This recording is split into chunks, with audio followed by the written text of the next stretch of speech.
Bollywood actress और big boss 15 fame Shamita Shetty को uterus में होने वाली एक खतरनाक बीमारी के चलते हॉस्पिटल में भर्ती कराया गया है।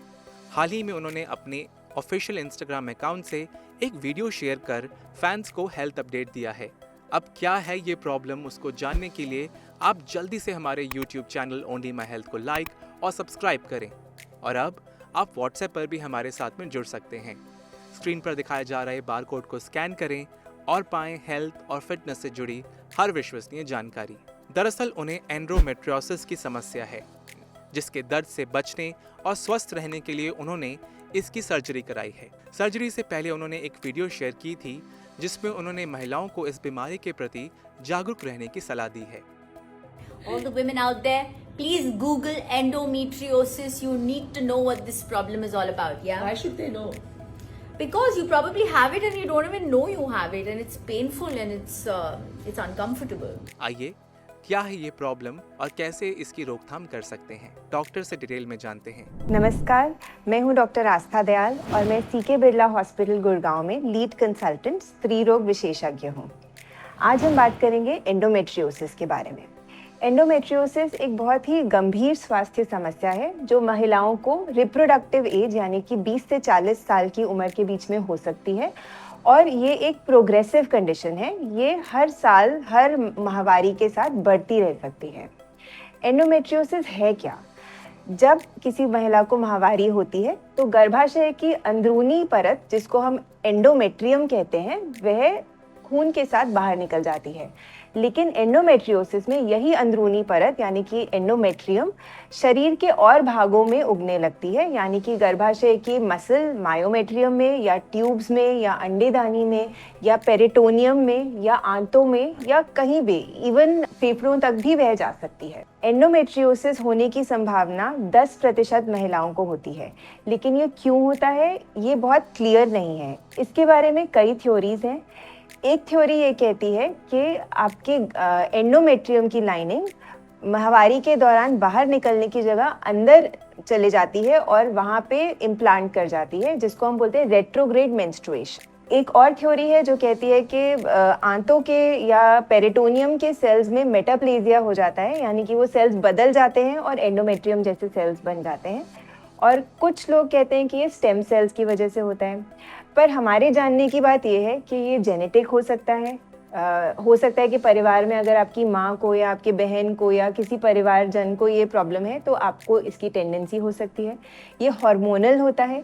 ईस्ट्रोजन होने की वजह से एंडोमेट्रियोसिस ज़्यादा बढ़ता है, लेकिन हमारे लिए ये जानने की बात है कि हम इसको कंट्रोल नहीं कर सकते। ये सारी चीज़ें हमारे कंट्रोल से बाहर हैं। एंडोमेट्रियोसिस पीसीओडी की तरह नहीं है कि आप अपना लाइफस्टाइल इंप्रूव करें, आप खाना पीना ठीक करें, आप एक्सरसाइज करें, वज़न कम करें तो आपका जिस तरह से पीसीओडी रिवर्स हो जाता है, एंडोमेट्रियोसिस रिवर्स नहीं होता है। एंडोमेट्रियोसिस के लक्षण क्या हैं?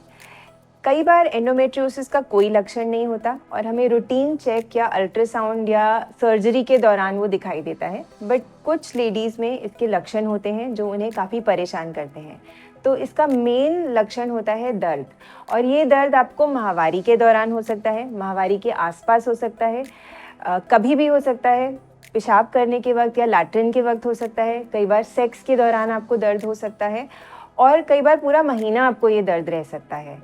तो इस दर्द की वजह से आपको पेट की गड़बड़ी भी हो सकती हैं, आपको नौशिया हो सकता है, ब्लोटिंग हो सकता है और इसके साथ साथ आपको माहवारी की दिक्कत भी आ सकती है। आपको पीरियड्स हैवी हो सकते हैं, बहुत ज़्यादा ब्लीडिंग हो सकती है, पेनफुल ज़्यादा होते हैं और वो थोड़े लंबे भी चल सकते हैं, आगे पीछे हो सकते हैं। तो ये सब परेशानियां एंडोमेट्रियोसिस के साथ हो सकती हैं और इन सब के कारण आपकी मेंटल हेल्थ भी अफेक्ट हो जाती है। इस दर्द के कारण आप कुछ काम नहीं कर पाते, आपको हमेशा थकावट रह सकती है या आपकी सोशल लाइफ डिस्टर्ब हो सकती है, उससे डिप्रेशन और एंग्जाइटी भी हो सकता है।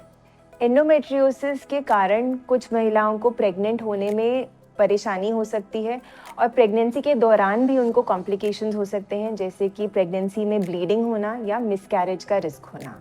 जिन महिलाओं को एंडोमेट्रियोसिस होता है उनमें से 30 से 50% महिलाओं को प्रेग्नेंट होने में परेशानी हो सकती है और इसका कारण ये भी हो सकता है कि उनको सेक्स के दौरान पेन होता है, इसलिए इंटरकोर्स बहुत ज़्यादा नहीं हो पा रहा है, या फिर एंडोमेट्रियोसिस से उनकी ट्यूब्स अफेक्ट हो जाती हैं या ट्यूब में ब्लॉकेज हो सकती है, या उनके अंडेदानी में एंडोमेट्रियोसिस की सिस्ट बन जाती है और अंडे कम होने लग जाते हैं, या फिर आसपास की चीज़ें चिपकने की वजह से स्कार टिश्यू बन जाता है और प्रेग्नेंट होने में मुश्किल आ सकती है। लेकिन 60 to 70% महिलाएं अपने आप भी प्रेग्नेंट हो जाती हैं, और अगर आप सही समय पर एंडोमेट्रियोसिस का इलाज करें तो आपको ये दिक्कत नहीं आती है।